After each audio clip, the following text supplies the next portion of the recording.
Bienvenidos a esta segunda actividad de esta jornada que nos convoca durante toda la semana, organizada por la FUBA. La realidad es que el día de mañana se cumplen 6 años de la primera marcha del Ni Una Menos, y lamentablemente no nos vamos a poder encontrar en las calles como todos los años y poder estar todas juntas. Por eso nuestra idea fue generar estos espacios virtuales en donde de alguna manera podamos encontrarnos y profundizar temas que son sumamente importantes. La realidad es que desde el año pasado, cuando asumimos la conducción de la FUBA, para nosotros fue y es una prioridad impulsar políticas de género que no se queden únicamente en las palabras o en las banderas políticas, sino que se materialicen y transformen la realidad de nuestra universidad y de los estudiantes que la transitamos. El año pasado, por ejemplo, impulsamos el proyecto de paridad en el Consejo Superior para que exista una representación igualitaria de hombres y mujeres en el órgano máximo de nuestra universidad, y realmente para nosotros fue una alegría poder conseguirlo, pero sabemos que hace falta seguir trabajando en el ámbito universitario. Por eso estamos en constante movimiento, realizando este tipo de actividades ahora que se dan de maneras virtuales, pero que por ejemplo en febrero nos convocaron a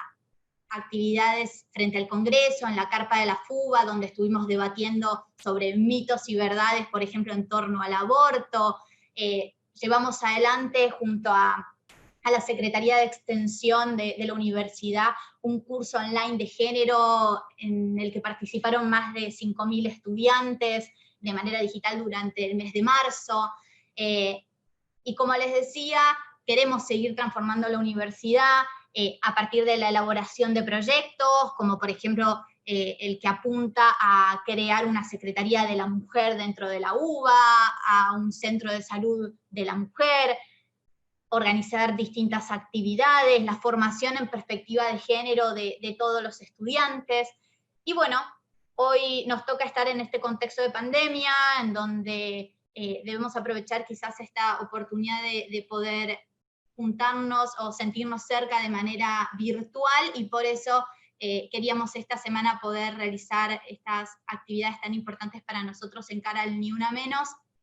que como les decía es el día de mañana. Y bueno, ahora nos encontramos y estamos arrancando la segunda actividad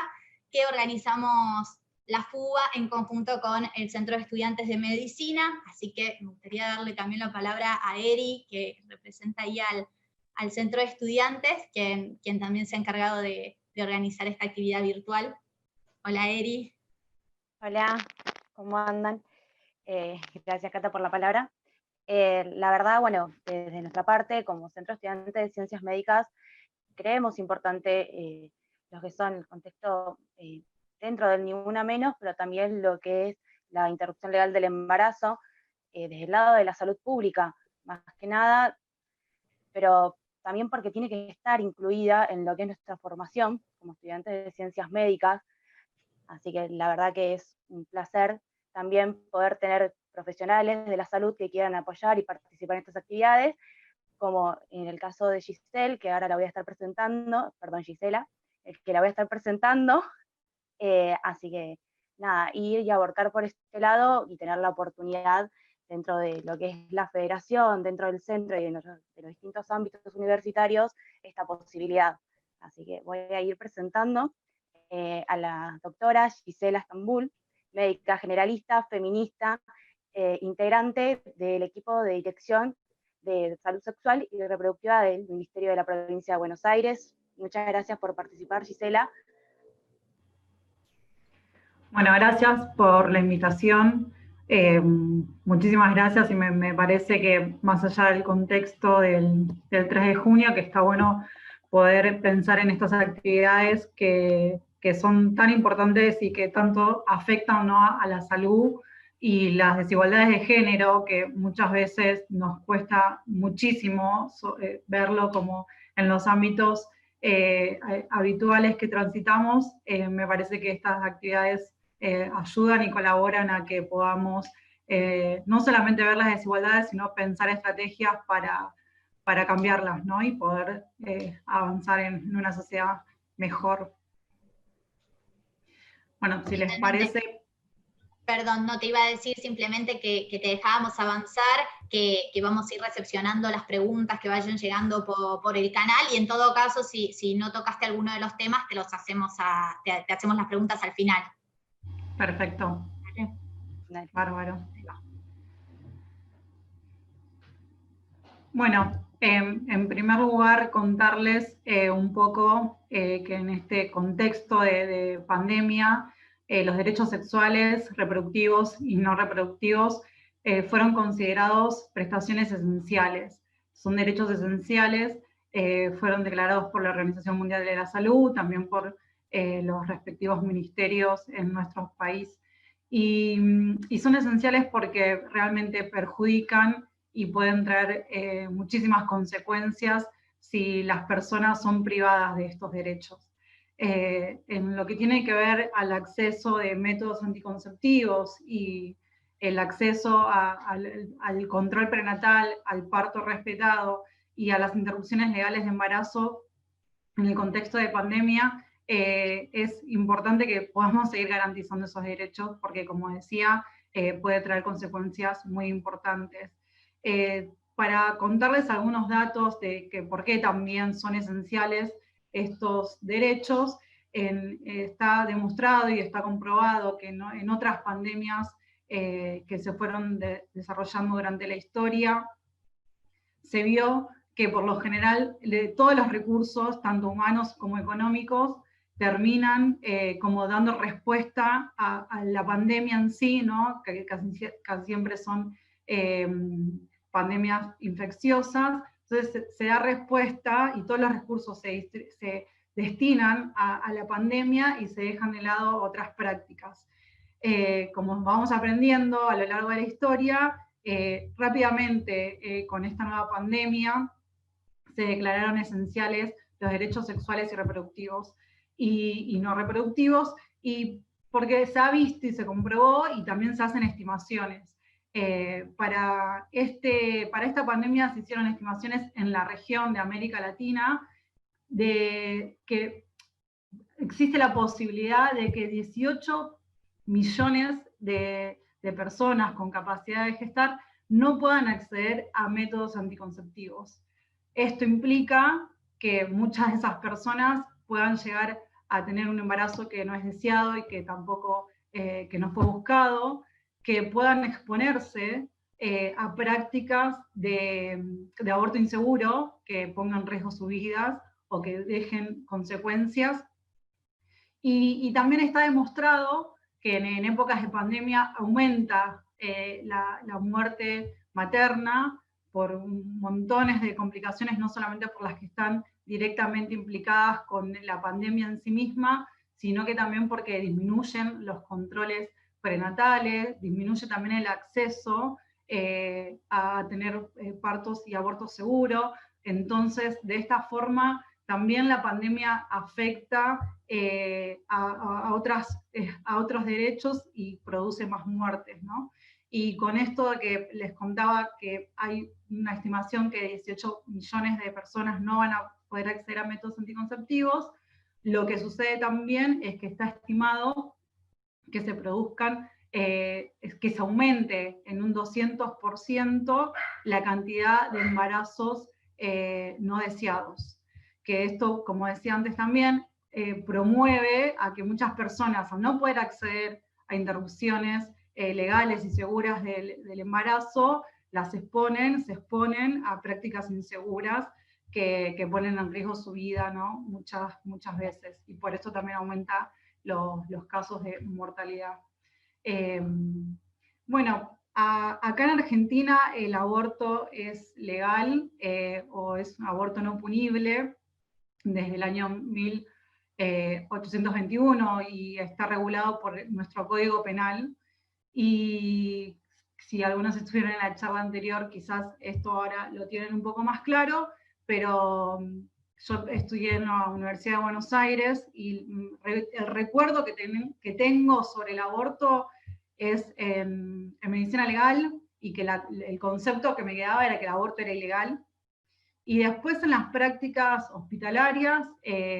cuando veíamos una situación de aborto, era muy lo técnico de lo médico y nunca hablábamos de derechos. Y me parece que es importante que en esta nueva etapa de la sociedad, ¿no? Que tiene que ver mucho este 3 de junio, como lo recordamos, que hoy se cumplen los 6 años de ese primer 3 de junio del 2015, hubo como un antes y un después que se fueron dando y desencadenando otros hechos, que si bien se vienen gestando de hace muchos años por el movimiento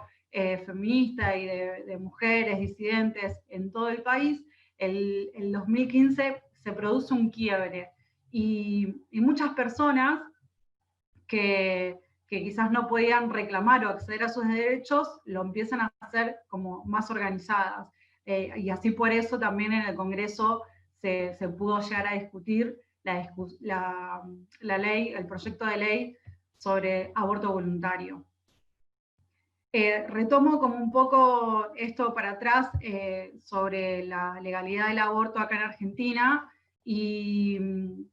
el 2012 la Corte Suprema de Justicia sentencia el fallo FAL, que ahí aclara lo que dice el Código Penal en su artículo 86, que el aborto era legal por causales. O sea, nosotros en Argentina tenemos un sistema de causales, y que no hace falta la denuncia policial y que no hace falta la intervención de la justicia, porque lo que sucedía y lo que venía sucediendo era que en muchas situaciones se pedía la intervención de la justicia, eso generaba una dilatación del tiempo, que cuando se trata de embarazo se llegaba a una edad gestacional en la que era imposible poder hacer la interrupción del embarazo. Entonces, después de muchas negaciones, después que también el Estado argentino y sea sancionado por organismos internacionales de derechos humanos en varias situaciones, una de las más conocidas, y también la toma el fallo FAL en sus escritos, que es la Ana María Acevedo, una joven de Santa Fe que tenía un cáncer maxilar y le negaron el derecho al aborto y se murió ella, y por supuesto que no continuó con el embarazo. A raíz de esto y de otros casos, que también hay un caso en la provincia de Buenos Aires que es muy conocido, que es una chica discapacitada violada, que también le negaron el acceso al aborto. A raíz de esos casos, la Argentina es sancionada, y entonces la Corte Suprema de Justicia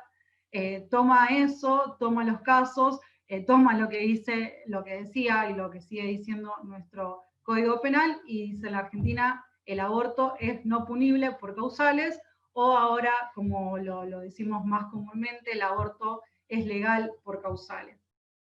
Las interrupciones son legales por causales. Esos causales son por violación, cuando está en riesgo la salud o la vida de la mujer o de la persona con capacidad de gestar. Hay montones de circunstancias que hacen que todavía esto genere rechazo, y hay muchas personas que todavía les cuesta como poder acceder a este derecho, y por eso me parece como muy importante que también se den estas charlas, porque es necesario que sepamos cuáles son nuestras responsabilidades como trabajadores y trabajadoras de la salud, y que podamos también acompañar y tomar la interrupción legal del embarazo como una práctica más en el ámbito de la salud. Y poder generar también que en esto que estamos en un contexto de pandemia, que no nos podemos movilizar, pero sí quizás encontrar, ir buscando herramientas en donde podamos seguir formándonos y poder seguir difundiendo los derechos. Es importante que podamos construir diferentes estrategias. Y las estrategias para poder garantizar estos derechos desde diferentes ámbitos, y también estrategias para poder, dentro del ámbito de la salud, convertir, como decía antes, al aborto o a las interrupciones legales de embarazo como una práctica más en salud. yo les decía, ¿no?, que tenemos el Código Penal, el fallo de la Corte Suprema de Justicia del 2012, en el 2015 el Ministerio de Salud saca el protocolo, fue el primer protocolo de atención para las personas para poder interrumpir un aborto legal. Este protocolo se actualizó el año pasado, en diciembre del 2019 se actualizó, y lo que hace este protocolo es, con esta actualización lo que hizo fue actualizar las recomendaciones, las últimas recomendaciones en relación al tratamiento médico, con los últimos estándares de calidad, y también actualiza lo que tiene que ver con la reforma del Código Civil, que en el 2015 hubo una reforma del Código Civil, y toma esta reforma que tiene más que nada lo que refuerza es qué sucede con las niñas y adolescentes menores de 15 años, los menores de 13 años, que cómo pueden hacer, o queda mucho más claro de cómo poder acceder a los métodos para interrumpir un embarazo y cuál es el marco jurídico que las ampara. Esta actualización del protocolo, lo que hace el Ministerio es, con estos protocolos, recomendar prácticas y buenas prácticas, y en el sistema de salud que vivimos, que tenemos acá en Argentina, las provincias tienen que adherir a este protocolo. Yo estoy trabajando en el Ministerio de Salud de la provincia de Buenos Aires, y en la provincia de Buenos Aires se adhirió a este protocolo en enero de este año. Y desde ahí empieza como todo un trabajo con los equipos de salud, porque la provincia, por ejemplo, ya tenía un protocolo, que era un protocolo restrictivo en relación a lo que habla el protocolo nacional. Y todo eso empieza a generar como un trabajo que hay que hacer con los equipos de salud, y ahí nos encontramos con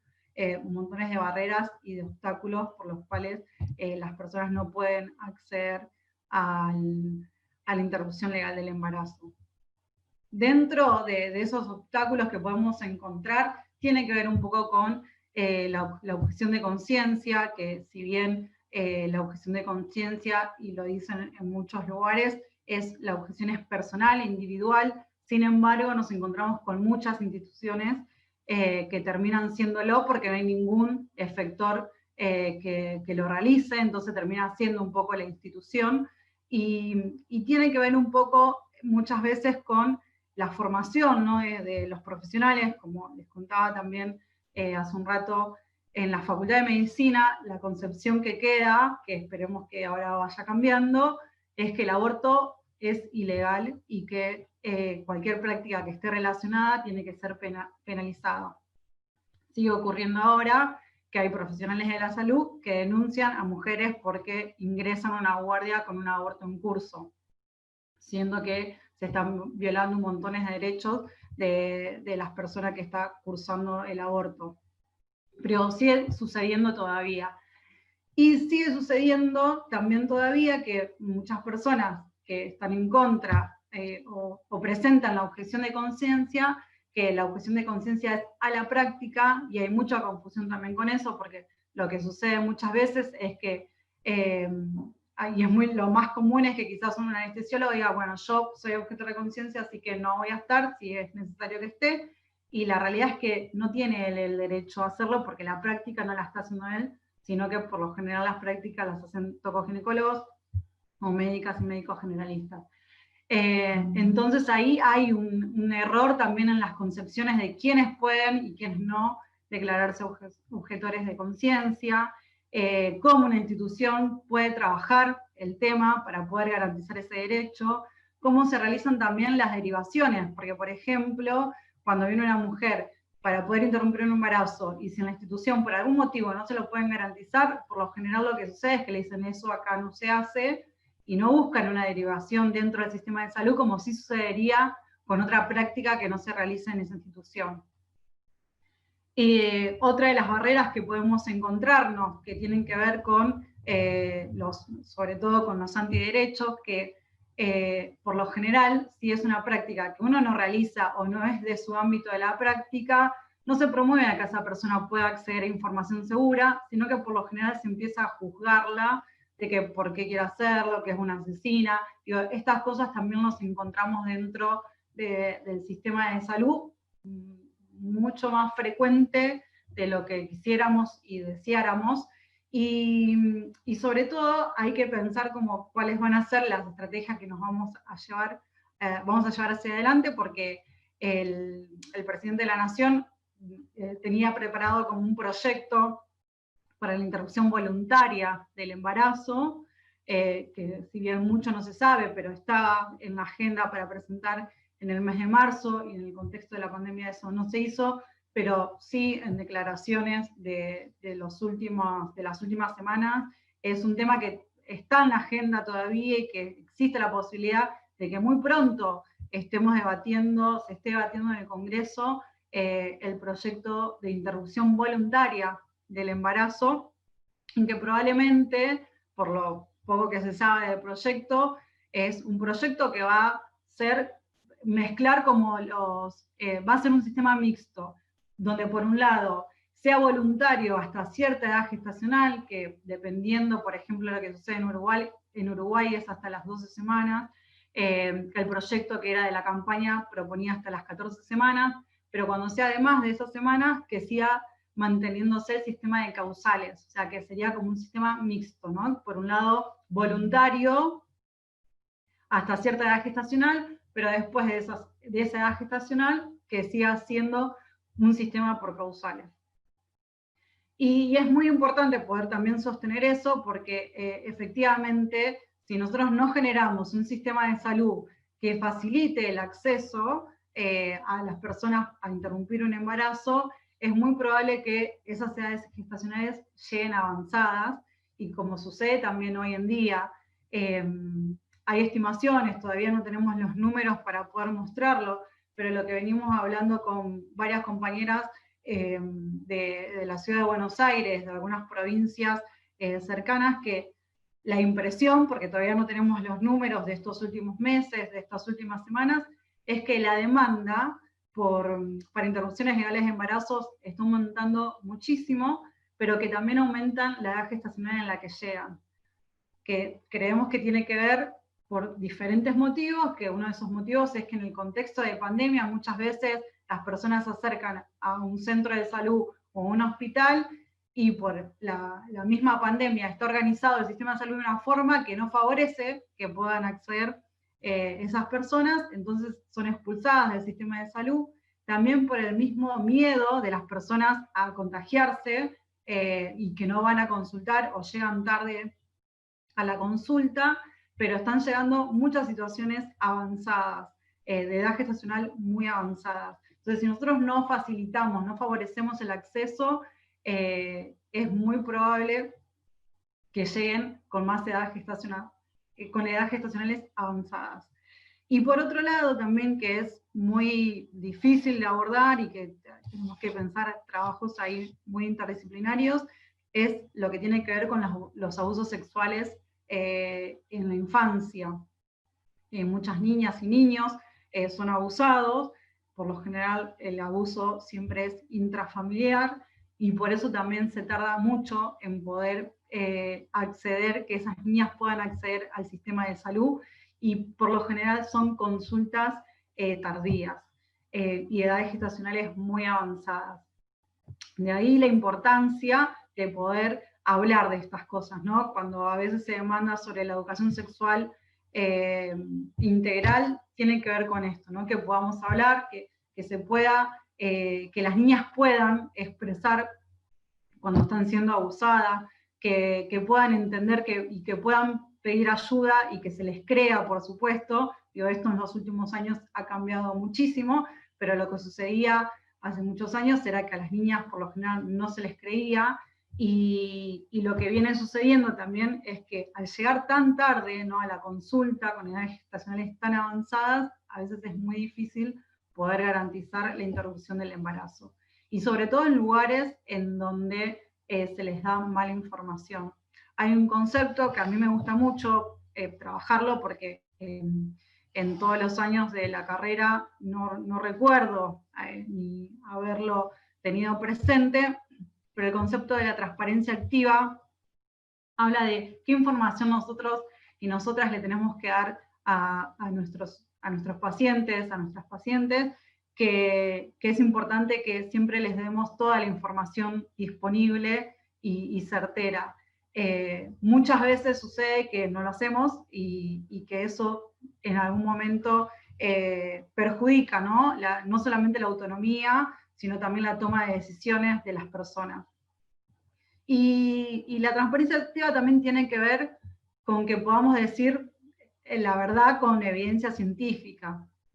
Lo que en estas últimas semanas también lo que sucedió fue que, por ejemplo, una niña en Santiago del Estero que tenía derecho a una interrupción de embarazo, le habían dicho que no, que era muy avanzado, y lo que hacen también algunos profesionales de la salud que son antiderechos, lo que hacen es dilatar en tiempo para que obviamente después se llegue a una edad gestacional que no pueda interrumpir el embarazo. Por eso también este concepto de transparencia activa sirve para todas las prácticas, no solamente para la interrupción legal del embarazo, pero lo traigo siempre porque es un concepto que yo lo empecé a manejar cuando empecé a hablar de aborto y de interrupción legal del embarazo. Sucede mucho que, por ejemplo, cuando hay una persona que está embarazada y que tiene algún antecedentes como diabetes o hipertensión, o tuvo antecedentes de complicaciones en un embarazo anterior, o tiene varias cesáreas, por lo general lo que hacemos habitualmente es mandarla al consultorio de alto riesgo. Que no le explicamos bien, que le estamos diciendo que el embarazo es riesgoso, pero en ningún momento le decimos a esa persona que tiene derecho a interrumpir un embarazo, sino que la derivamos a un lugar a donde tiene mayor complejidad, porque tiene mucho más riesgo, pero nunca le damos la posibilidad, porque por ahí muchas veces igual son mujeres que buscan esos embarazos y no lo van a interrumpir, pero está bueno que sepan que tienen el derecho a poder interrumpirlo. Como también las niñas menores de 15 años, que estadísticamente tienen mayores riesgos con un embarazo, y sin embargo no lo hacemos de rutina, no hacemos de rutina darle la información de que tienen derecho a interrumpir un embarazo. Y lo mismo pasa con otras, no solamente en medicina, sino con otras profesiones, que muchas veces por estar en contra no damos esa información, no damos la información. Y acá también vuelvo como a la objeción de conciencia, que en realidad la objeción de conciencia es a la práctica y no a dar información, ¿no? Uno puede, por motivos religiosos o morales, no querer realizar la práctica, pero sí tenemos que hacer todo lo posible para garantizar que esas personas puedan acceder a la información segura y que puedan acceder a prácticas, aunque uno no las practique, sino que las podamos derivar. Por eso también es importante, dentro de lo que nosotros llamamos por ahí la referencia y contrarreferencia, incluir a la ILE dentro de esas prácticas como una práctica más en salud. Bueno, para seguir un poco más, me parece que es importante como pensar que en estos últimos años, en esto que decía en un principio, que el 3 de junio del 2015 hizo un quiebre, ¿no? Donde el movimiento feminista irrumpe en la agenda pública y empieza a instalar muchos temas, ¿no? Dentro de esos temas, la interrupción legal del embarazo, que durante muchos años el hablar de aborto en un centro de salud o en un hospital era un tabú, o sea, no hablábamos. Digo, por suerte pasaron, por suerte no, por la lucha de movimientos, hoy hablamos de aborto en todos lados, ¿no? Y hablamos de aborto en la facultad, hablamos de aborto en los hospitales, en los centros de salud. Es necesario ampliar, ¿no? estos conversatorios y ampliar la calidad de atención que nosotros brindamos, porque también el movimiento de las personas se empoderan más de estos derechos y aumenta también la demanda de estos derechos. Justo en estos días también el 0800 de salud sexual y reproductiva, que es un número que también está muy bueno poder difundirlo porque es es la línea de salud sexual. El programa acá en Argentina tiene un poco más de 15 años, y la línea está desde el 2010, es una línea que brinda información para el acceso a métodos anticonceptivos, para el acceso a interrupciones legales de embarazo, y brinda información sobre sexualidad, y eso es una herramienta que utilizan las personas para acceder a información y para acceder a sus derechos. También es un lugar de denuncia, ¿no?, entre comillas, porque es un lugar en donde las personas donde es negado su derecho, pueden llamar ahí para notificar esto y que se pueda intervenir. Y en esto de que las personas se empoderan y conocen sus derechos, demandan, y demandan una respuesta del sistema de salud. Erika creo que comentaba, ¿no?, que es importante que podamos hablar desde el aborto como un problema de salud pública, porque efectivamente es un problema de salud pública, porque las personas que no acceden a un aborto seguro mueren, otras tienen consecuencias, y muchas veces la muerte, que es como una complicación, también tienen muchas secuelas por esos abortos inseguros, el no poder acceder, ¿no?, la desesperación, estar en manos de personas que quizás no tengan la habilidad para poder acompañar esas situaciones. Todo eso genera mucho daño a las personas, pero porque no lo pueden hacer en forma segura. Entonces es importante que empecemos desde el sistema de salud a empezar a dar otras respuestas. La práctica del acompañamiento del aborto yo creo que es una de las prácticas que dentro del campo de la salud más interpela a los trabajadores y las trabajadoras de la salud. Nos interpela porque es una de las pocas prácticas en que la decisión final la toma la mujer, la toma la persona, y por lo general, sobre todo en medicina, no estamos muy acostumbradas a que las personas tomen decisiones. Por lo general las indicaciones las damos nosotras, y los pacientes y las usuarias acatan. En la interrupción legal del embarazo, nosotras damos la información sobre a qué pueden acceder, pero la decisión final, sea el causal que sea, la toman las personas. Y eso todavía dentro del sistema de salud, a mí me da la impresión que todavía muchos profesionales, y sobre todo médicos y médicas, no están tan cómodos con eso, porque tenemos en nuestro chip y en nuestra formación, nosotros siempre el poder sobre la decisión que se tomen hacia ellos. Entonces, que ellas puedan tomar esa última decisión, me parece que interpela a nuestros procesos de salud, de enfermedad, de atención y de cuidado. Y lo interpela de una forma que para mí es constructiva, y que nos sirve también para repensar el sistema de salud que queremos, y estos procesos de salud, de enfermedad, de atención y de cuidado, porque muchas veces lo que hacemos nosotros somos parte de una sociedad que es patriarcal, y nuestro sistema de salud también es parte de esa sociedad, y por eso también es patriarcal, y reproducimos todas las prácticas machistas del patriarcado dentro del sistema de salud. Por eso es importante, ¿no?, que en este marco del 3 de junio, más allá de hablar hoy de los derechos sexuales, reproductivos, no reproductivos, y el acceso a la ILE, me parece que también es una oportunidad para pensar el proceso de atención de una interrupción legal del embarazo, que por lo general es interdisciplinario, que fuimos construyendo redes para poder acompañar quienes venimos acompañando hace muchos años, y en donde el poder no es del profesional, sino de la persona, que es la última que con toda la información, viviendo su sexualidad en forma autónoma y libre, es la que toma la decisión. Me parece que es una práctica que nos puede ayudar a pensar todo el sistema de salud y todos nuestros procesos de salud, enfermedad, atención y de cuidado. Esto me parece que es importante también pensarlo porque en esto que hablaba también un poco Catalina, en pensar una facultad feminista, en pensar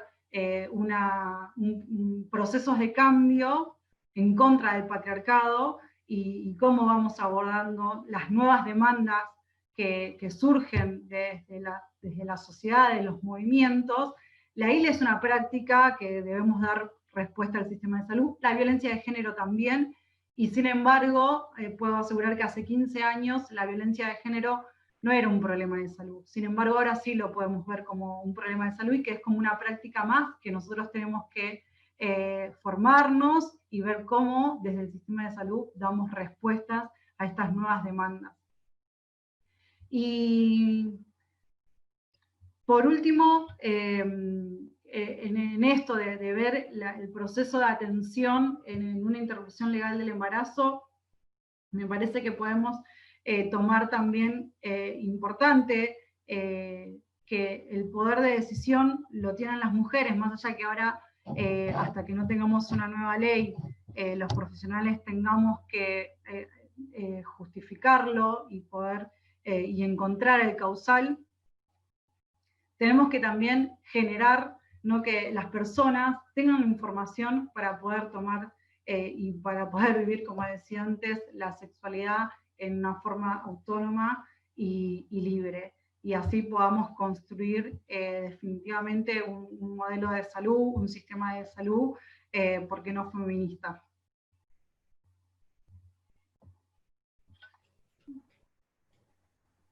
Buenísimo, Gisela, toda tu exposición. Estaba pensando un poco esto que decías, ¿no? De la construcción de instituciones, ¿no? Ya de un modelo feminista, esto que hablabas en realidad del sistema de salud como un sistema patriarcal por estar en una sociedad patriarcal tal cual, y cómo eso después deriva en un montón de violencia o de violación de derechos en un montón de casos. Y estaba pensando, en realidad, una pregunta que me surgió a partir de algo que dijiste, nombraste esto de la línea de salud sexual, que me parece, o por lo menos yo no estoy inmersa en lo que es la medicina, quizás la abogacía, pero que me parecía interesante mencionar como una herramienta que se puede utilizar en pandemia, o sea, en este contexto en el que estamos, en donde es quizás a veces también difícil o no podemos acercarnos a algún lugar, o hay ciertas restricciones. Quería saber si quizás tenías idea, qué otro tipo como de protocolos, o si existen o si no, o si deberían implementarse para garantizar los derechos sexuales en este contexto en particular, ¿no? Si crees que son suficientes los que están, o no, si hay una crítica y deberían implementarse más, ya sea por llamado, ya sea virtualmente, o inclusive en las instituciones de salud, ¿no? Sí, es importante igual pensar en nuevos protocolos, tanto Nación y la provincia de Buenos Aires, algunas provincias también lo hicieron público, hicimos público protocolos sobre atención, acceso a métodos anticonceptivos y acceso a la ILE en el contexto de COVID. Es importante no solamente para los equipos de salud, sino también para las usuarias y los usuarios, porque al serlo público, ¿no?, que los movamos en las redes, es muy loco, a nosotros nos llegan desde el 0800 o de otras plataformas que vamos construyendo los llamados y por ahí nos llama una mujer y dice, yo vi que había un protocolo que decía que, por ejemplo, en el parto igualmente podía entrar alguien, como aunque estemos en el contexto de COVID, ella podía estar acompañada en el momento del parto y lo había visto en una red. Entonces me parece que es importante como marcar de vuelta, más allá de que estamos en un contexto de pandemia, que hay que sacar nuevos protocolos, que nunca son suficientes porque por lo general la estructura de salud es ineficiente en muchas cosas, pero sí es importante remarcar que en este contexto de pandemia, aparte de los protocolos que ya habían, se sacaron protocolos nuevos para atención en este marco, y también se promovía en algunos municipios, en algunas provincias también se hizo el seguimiento, si es consulta post o las intervenciones previas telefónicas, ¿no?, para que las personas puedan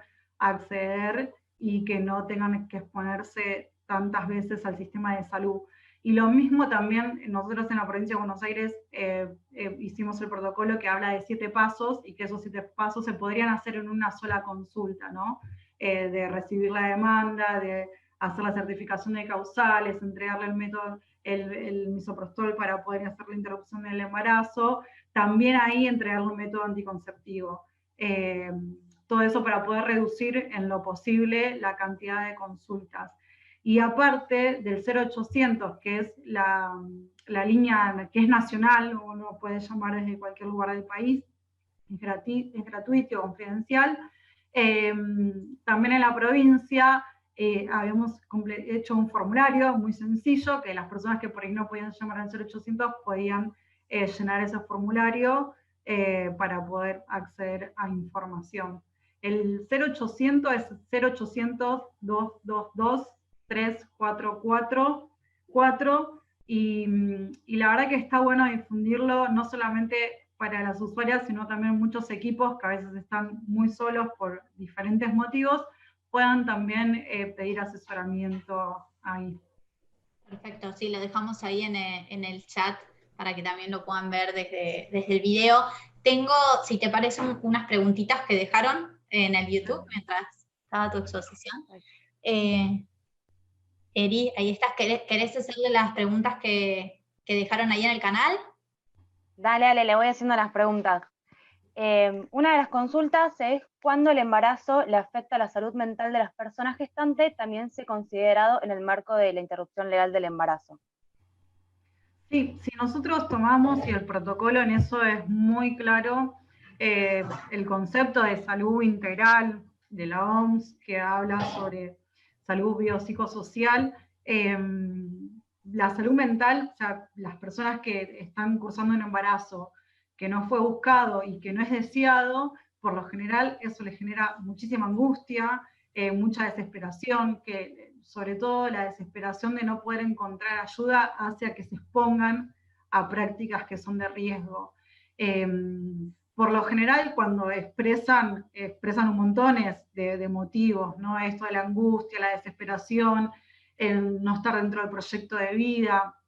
muchas veces lo que implicaría para ellas continuar con un embarazo que no es deseado, cómo afectaría eso a su maternidad, como por lo general todo eso que genera lo expresan muy claramente, y no, o sea, uno cuando piensa como en la salud mental, idealmente que si en los equipos hay alguien de salud mental, eso siempre es lo ideal, pero cualquier profesional de la salud que pueda escuchar a una persona que está cursando un embarazo no deseado, fácilmente se pueden detectar cómo afecta a la salud de las personas, y sobre todo si pensamos la salud en un concepto amplio, ¿no? No sé si respondió. Sí, respondió, pues más la duda, creo que iba abarcada a el hecho de si en el caso de que una persona haga la interrupción del embarazo, si luego va a tener un apoyo psicológico, capaz va apuntado más a ese lado, o cuáles van a ser las consecuencias para esa persona, si es que va a tener una consecuencia, obviamente abarcado de esa parte de lo que es la salud mental. Sí, también muchas veces, y ahí había como también un mito en relación al estrés post-aborto, lo que muchas veces estresa a las personas es no poder encontrar una solución al problema, o hacerlo en forma clandestina o en forma insegura. O sea, por lo general el malestar de un post-aborto está relacionado más a esas situaciones que al contexto de realizar una interrupción legal del embarazo. Por lo general, las personas vienen a pedir ayuda, y en eso que expresan todo ese malestar, una vez que realizan la interrupción del embarazo, por lo general es alivio lo que sienten y expresan, ¿no? En esto de encontrar la solución dentro de un sistema de salud, en un consultorio, acompañado por profesionales de la salud, la verdad que es muy diferente a estar en un lugar que no sabes quién te está viendo, que no sabes qué te van a poner, como digo, el estrés tiene que ver con un poco más en qué condiciones pueden acceder las personas. si una persona puede acceder a una interrupción legal del embarazo y quizás lo pueda hacer en su casa con la medicación que le estamos entregando desde el sistema de salud, genera mucho menos estrés que no saber qué pastilla te está vendiendo no sé quién. Entonces, por lo general, lo que expresan las mujeres es alivio y confort de poder haber solucionado algo que era un problema, ¿no?, para ellos. La otra pregunta es, ¿por qué es tan difícil acceder a un AMEU en la atención primaria de la salud? O sea, una aspiración manual enterouterina. Sí, es difícil también acceder en el segundo nivel de atención. Por lo general no es una práctica tan frecuente todavía, lamentablemente, porque ya es una práctica que está bastante desaconsejada, el legrado o el raspado endouterino, que es, por lo general ya está desaconsejada, pero sin embargo es una práctica que está tan instalada dentro del sistema de salud que por supuesto que la AMEU es un método mucho más seguro, menos complicado, menos engorroso, mucho más rápido. Sin embargo, no está todavía el hábito. Es lo mismo que con las cesáreas, que antes eran verticales y después se hicieron horizontales, y eso también fue todo un proceso, lo mismo con las ligaduras tubarias. Hacer una ligadura hace 10 años era casi una misión imposible, como que ahora esos circuitos se van un poco mejorando, pero sí es real que el AMEU es un método que hay que promocionarlo mucho más, hay que recomendarlo mucho más, y lo ideal sería, como sucede en otras provincias del país, como la provincia de Santa Fe, que las personas tienen la posibilidad de elegir entre usar la medicación en su casa o al realizar una AMEU en un centro de salud. Digo, esas posibilidades están, obviamente que tiene que haber voluntad política de que eso se garantice y acompañar los equipos, ¿no?, para que lo puedan realizar. Todavía acá, en la provincia de Buenos Aires, en la ciudad de Buenos Aires, es muy difícil acceder a la AMEU en el segundo nivel. En la provincia estamos haciendo algunos proyectos para hacer en primer nivel, pero bueno, también se tiene que dar como con algunas condiciones particulares, ¿no? No es que cualquier primer nivel de atención puede realizarlo. La provincia es muy amplia y son muy diversos sus primeros niveles. Hay primeros niveles que por ahí tienen 2 consultorios con un médico y una enfermera y no hay nadie más dentro de la institución. Así que también ahí hay que ver qué condiciones podemos generar para que se pueda realizar, ¿no? Y bueno, la última pregunta que pusieron es, ¿cuáles son los cambios estructurales y de fondo que debe haber en la universidad para que los futuros y futuras profesionales de la salud puedan garantizar la interrupción legal del embarazo? Dado lo que estuviste comentando de medicina legal, también forma parte de nuestro plan de estudio dentro de la carrera. Sí, tiene que ver con profundizar en todos los derechos sexuales y reproductivos de las personas, y creo que hay que empezar a ver no cómo esta mirada feminista, como esta perspectiva de género se hace transversal a todas las carreras dentro de la facultad y a todas las materias, ¿no? Uno a veces tenemos muy poca imaginación, pero cómo podemos ir viendo la epidemiología de las enfermedades, cómo afectan a las mujeres, cómo afectan a los hombres, ¿no? Como si nosotros podemos empezar a ver eso en todas las materias, me parece que tendríamos como otra cabeza en general. Y sobre todo me parece que es muy importante dejar de pensar en el aborto como algo ilegal, ¿no? Todavía eso es muy difícil de construir. Hace poco también en una charla sobre, era de salud pública, pero había gente de todas las carreras, pero estábamos hablando de ILE, y había gente de hemoterapia, de medicina, de cosmetología, y me parece que tiene que ver también con eso, ¿no? Sobre derechos de salud pública, todo el mundo tendría que tener, y de derechos sexuales y reproductivos y no reproductivos, todo el mundo tendría que tener en todas las carreras, no importa la que sea, porque después dentro de la institución no estamos solamente los médicos, no estamos todos y somos todos parte de esa cadena para poder garantizar o obstruir, porque también somos parte a veces de obstruir y de violar derechos. Por eso me parece que es importante poder transversalizar para todos lados, ¿no? No solamente dentro de la facultad, y sí quienes se involucran directamente en las prácticas. Nosotros sabemos muy bien que nuestra facultad tiene un sistema de formación que es hospitalocéntrico, ¿no? Casi toda nuestra carrera es en los hospitales. También tenemos que pensar de qué forma pensamos un poco más en la atención primaria de la salud, que eso mucho no sucede, y también pensar de qué forma se empieza a valorizar mucho más la atención clínica, ¿no? Como lo quirúrgico, que casi siempre tiene otro valor, y lo clínico, lo asistencial, está muy desvalorizado todavía. Y me parece que también tiene que ver con esto, con el patriarcado, no lo podemos discernir. Acá surgió una pregunta más.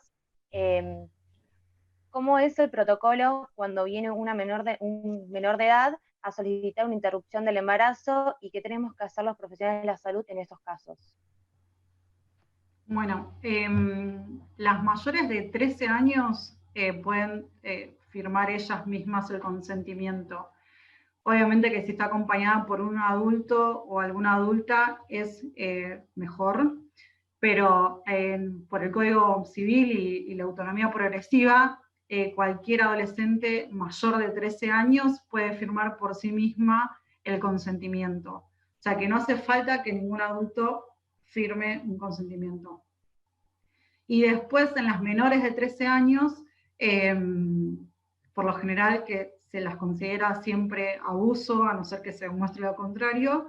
si no hay un adulto que acompañe la decisión de la niña, se hace una intervención. O sea, puede ser cualquier adulto que la acompañe, no es que tiene que ser su tutor legal, pero se hace una intervención para que si la niña decide, por ejemplo, interrumpir un embarazo, tiene 12 años y decide interrumpir el embarazo y no hay ningún adulto que la acompañe, las instituciones de protección de niñez pueden acompañar la decisión y se puede interrumpir el embarazo. Por lo general, cuando llega una niña menor, en realidad de 15 años, por más que sea una relación que la niña exprese que sea consentida, y sobre todo si es menor de 13 años, siempre hay que pedir la intervención al servicio local de niñez. Depende del lugar, se llaman de formas diferentes. En la ciudad creo que son los abogados de los derechos de niños y niñas, en la provincia son los servicios locales de niñez, pero siempre hay que dar intervención. Eso no quiere decir que ellos puedan habilitar o no la práctica, como que la práctica igual se hace, son como cosas paralelas que se activan, que es para ver y hacer un acompañamiento para ver si realmente esos niños no están siendo sometidos a abusos, sino para poder generar mecanismos de protección para esas niñas. Pero la práctica igual, si es una niña, por ejemplo, de 14 años, se puede hacer solamente con el consentimiento de la niña. Bueno, muchas gracias, Lo mismo, Gisela. lo mismo para el acceso a métodos anticonceptivos, porque muchas veces, o sea, la ley de salud sexual es del 2003, si no me equivoco, y ya desde ahí se plantea que las mayores de 14 años pueden acceder a métodos anticonceptivos sin el consentimiento de ningún adulto. Sin embargo, todavía eso hasta hoy es difícil, ¿no? Si va un adolescente a pedir pastillas o a que le coloquen el DIU, es medio que la tienen que todavía remar. Pero hay que difundirlo y tienen que saber que si tenés 14 años y querés usar un método anticonceptivo, si nosotros somos profesionales, hay que dárselos. Y si no se los damos, estamos nosotros incumpliendo, ¿no?, con la ley. No, sí, totalmente de acuerdo. A veces falta mucha información y más que nada a veces esa información debería venir más del profesional de la salud, a quien recurren muchas personas para estas situaciones, y sí, a veces la información es escasa cuando hay muchos medios en los cuales los podemos difundir. Más cuanto de más chicos, más chicas nos estén informando y estemos atentos a estas cuestiones, son más, no solamente